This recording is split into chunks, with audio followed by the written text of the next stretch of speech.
Monsieur Nyang, bonjour. Bonjour, je salue tous ceux qui nous suivent au Mali et au-delà de nos frontières, puisque les frontières temporelles et géographiques n'existent plus grâce à l'essor de l'Internet. Et donc, je salue les populations du monde entier.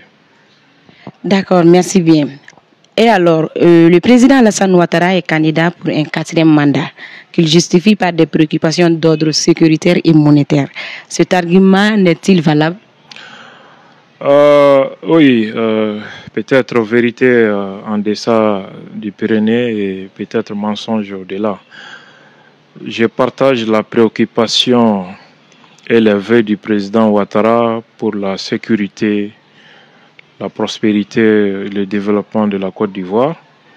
Nous prions également pour une élection apaisée et pour une Afrique de l'Ouest en paix, en sécurité et dans la prospérité. Mais le président Ouattara avance quelques arguments justificatifs de sa candidature pour un 4e mandat, dont la légalité et la légitimité se discutent entre Ivoiriens. Il pense qu'il est en bonne santé, il pense que la Constitution lui autorise. Tout ça, c'est des questions ivoiro-ivoiriennes.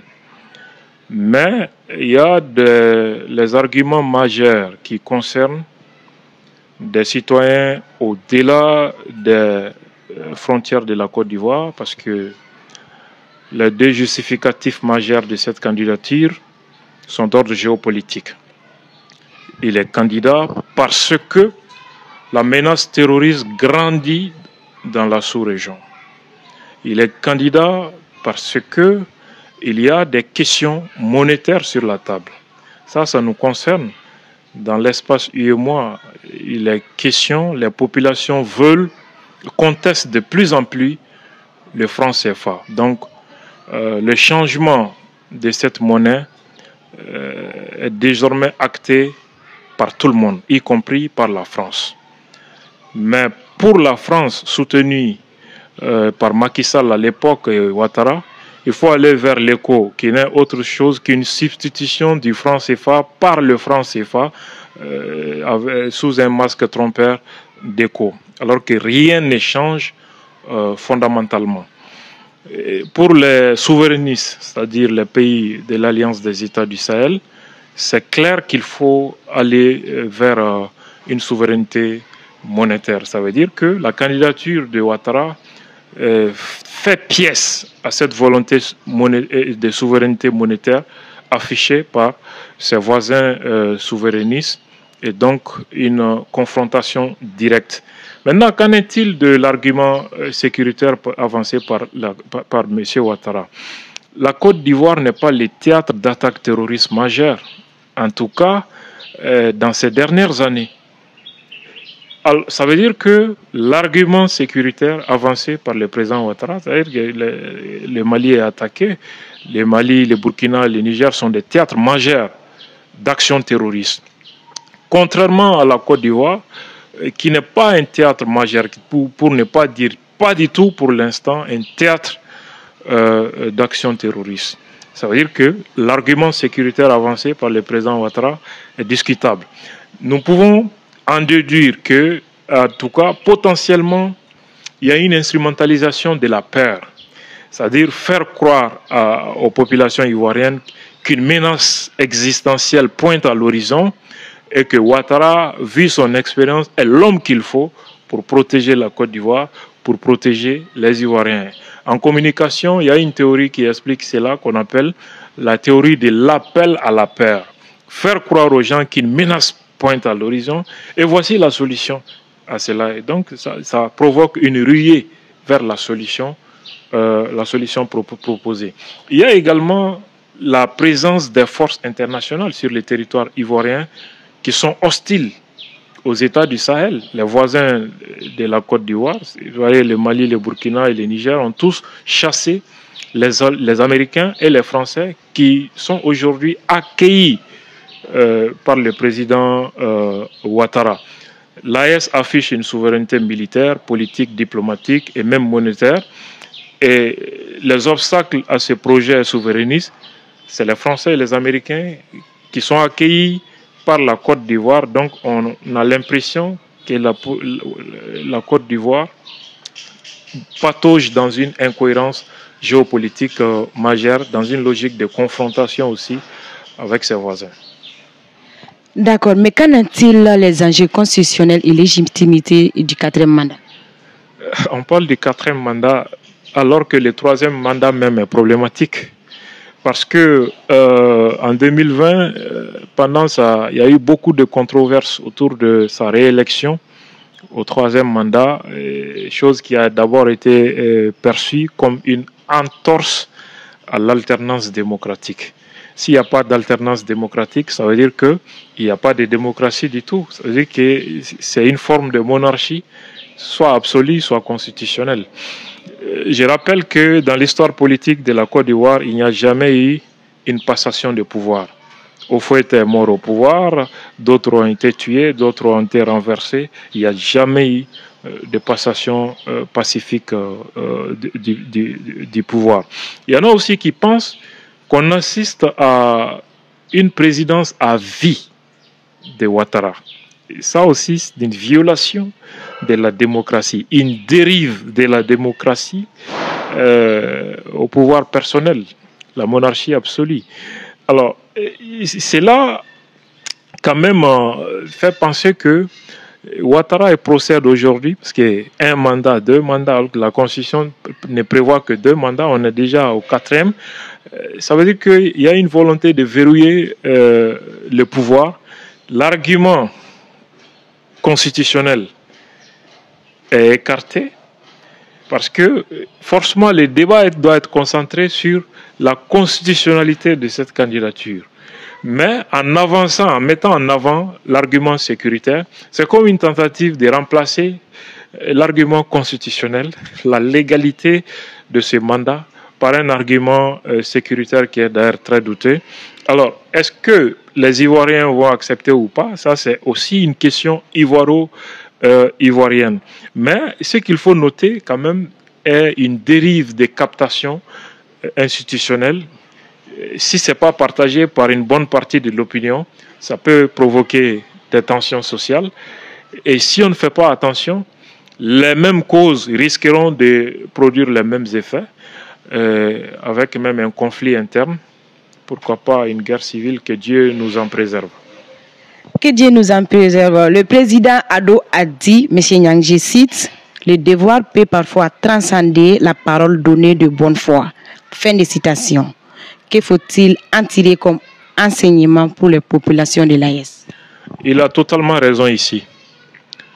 La parole donnée de bonne foi.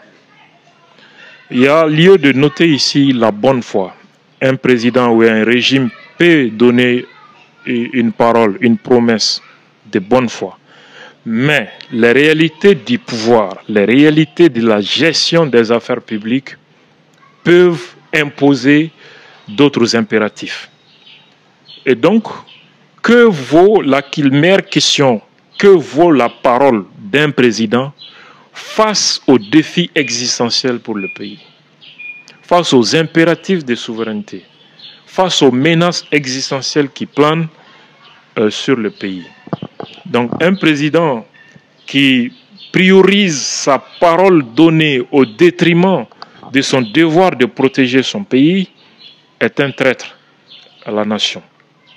Le président, en tant que chef de l'État, voit ce que les autres ne voient pas, comprend ce que les autres ne voient pas, ce qui fait qu'il y a de ces décisions difficiles qui ne peuvent pas passer dans l'opinion, parce que l'opinion n'est pas imprégnée dans les mêmes réalités que le décideur. Mais la question ne s'arrête pas là. La Côte d'Ivoire, la sécurité et la survie de la Côte d'Ivoire est-elle au-dessus du Mali, du Burkina et du Niger?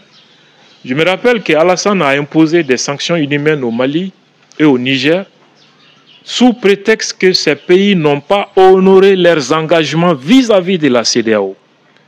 Alors que lui, il sait que face aux défis existentiels, l'engagement donné de bonne foi par une autorité ne vaut pas. Ça veut dire quoi? Nous, en tant que population de l'AES, nous devons comprendre que ce que les autres nous montrent comme recette, comme bénéfique pour notre pays, eux-mêmes ne l'acceptent pas pour leur propre pays d'abord. Ça veut dire que ce n'est pas une solution, ce n'est pas du lait en poudre, mais c'est la poudre d'arsenic, c'est-à-dire le poison. Faisons attention alors. D'accord. Monsieur Nyang, partagez-vous l'avis des observateurs qui pensent qu'Ado veut opérer un positionnement géopolitique ambigu? C'est une très bonne question. Moi, j'invite les gens à méditer. Dire que je reste au pouvoir parce que il y a la menace terroriste dans la sous-région. Alors que la Côte d'Ivoire n'est pas un théâtre d'action terroriste.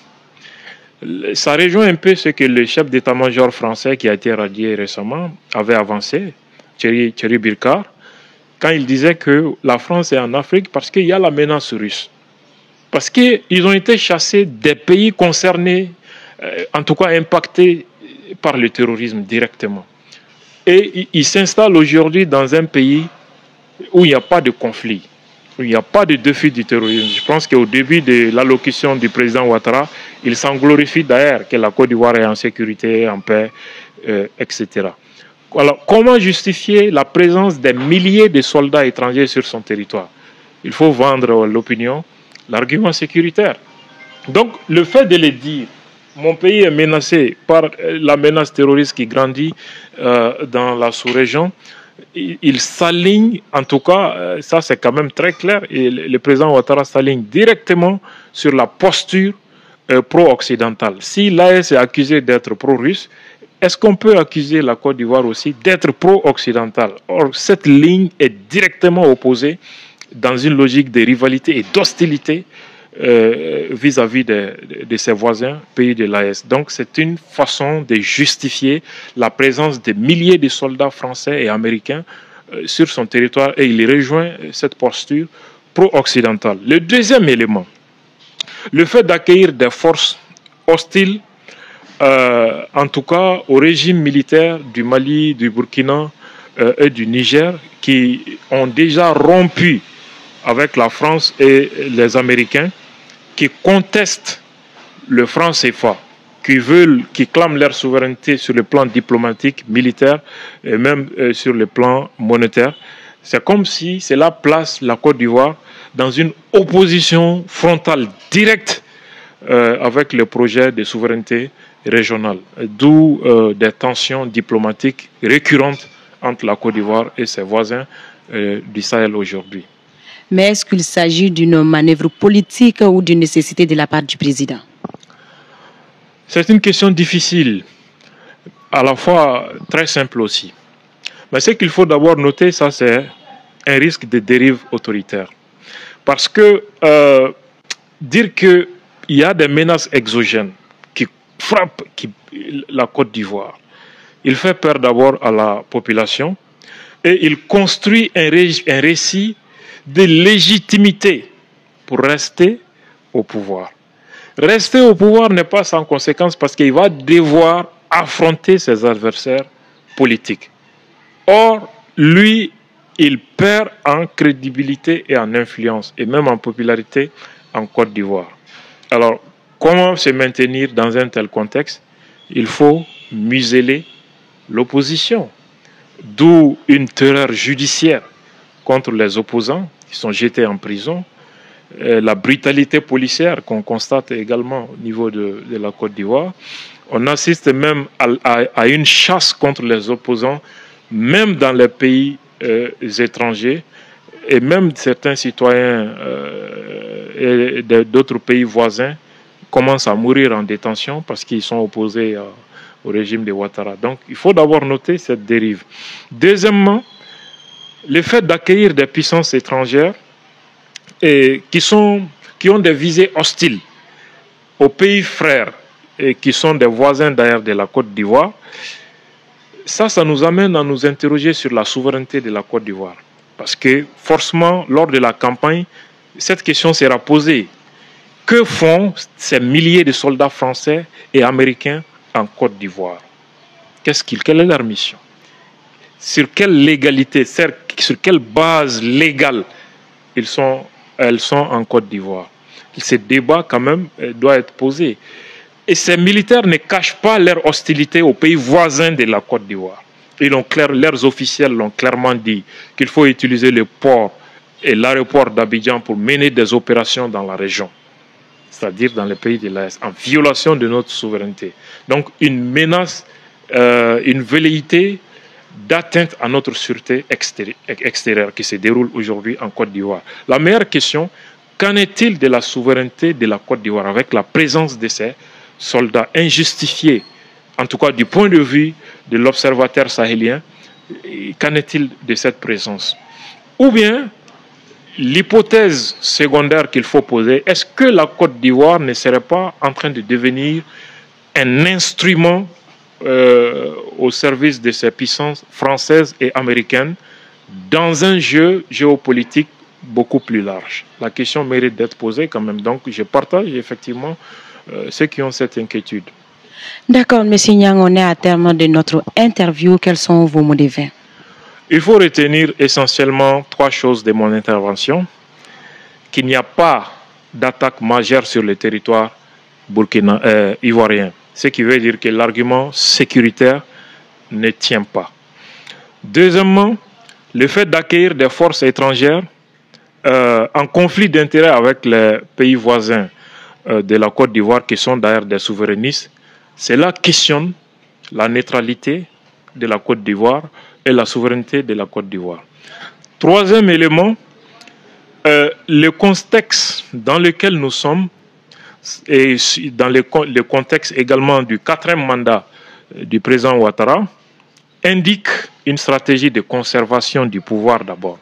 Il veut conserver le pouvoir. Comment il va justifier cela? C'est là où l'argument sécuritaire est convoqué.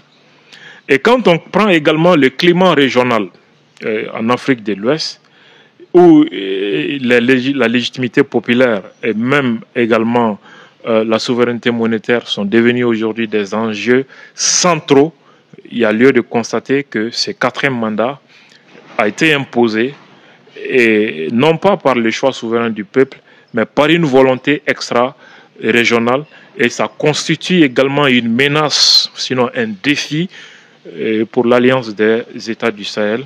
Donc il faut vraiment qu'on ait une vision lucide par rapport à cette question, et même les défilés militaires dans le cadre de la commémoration de l'indépendance de la Côte d'Ivoire, selon certaines informations, qui se déplacent à la frontière du Mali, à Bouaké, s'inscrit peut-être dans cette logique. Il faudra être attentif également au mouvement des troupes et des matériels militaires vers cette région frontalière du Mali. Voilà, mesdames et messieurs, on est à terme de notre interview. Je vous rappelle qu'on parlerait de la décision du président ivoirien Alassane Ouattara d'être candidat aux élections présidentielles pour son 4e mandat. Comme invité, nous avons M. Abdoul Nyanga, journaliste d'investigateur et spécialiste aux sciences criminelles. On vous donne un rendez-vous pour un prochain numéro. Merci.